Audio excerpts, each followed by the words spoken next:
আসসালামু আলাইকুম প্রিয় দর্শক বন্ধুরা, কেমন আছেন সবাই। আজকের রেসিপিতে থাকছে চিকেন বড়া। মুরগির মাংস দিয়ে এই বড়াটা করা যেমন সহজ, খেতেও তেমনি সুস্বাদু এবং পুষ্টিকর। এজন্য প্রথমে আমি মেজারমেন্ট কাপের হাফ কাপ চাউল এবং ডাল একসাথে ভিজিয়ে রেখেছিলাম 3 ঘন্টার মতো।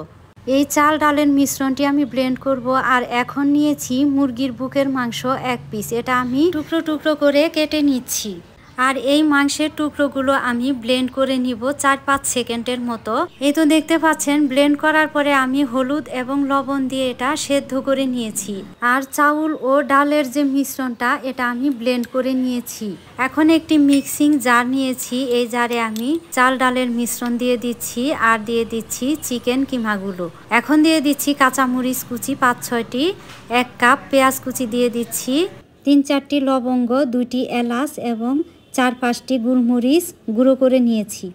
আর এখন দিয়ে দিচ্ছি রসুন বাটা 1 চা চামচ, আদা বাটা 1 চা চামচ, হলুদ গুঁড়ো 1 চা চামচ, ধনে গুঁড়ো 1 চা চামচ এবং মরিচ গুঁড়ো হাফ চা চামচ। দিয়ে দিচ্ছি জিরের গুঁড়ো হাফ চা চামচ। লবণ স্বাদ মতো দিয়ে সবগুলো উপকরণ ভালোভাবে মিক্সড করে নিব। এই তো আমার মাখানো শেষ হয়ে গিয়েছে। এখন রেস্টে রেখে দিব আধা ঘন্টা। একটি প্যানে এখন আমি তেল গরম করে নিচ্ছি।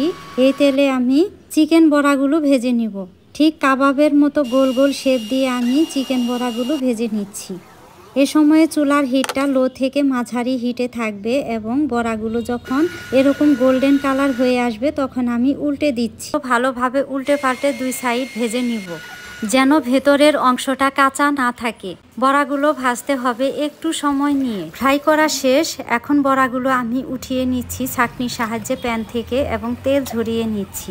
এই তো তৈরি হয়ে গেল মজাদার স্বাদের চিকেন বড়া। খুবই অল্প সময়ে অল্প কিছু উপকরণ দিয়ে বিকেলের নাস্তায় এটি অসাধারণ এবং অতুলনীয়। বাচ্চারা তো বটেই, বড়রাও পছন্দ করবে এই নাস্তা।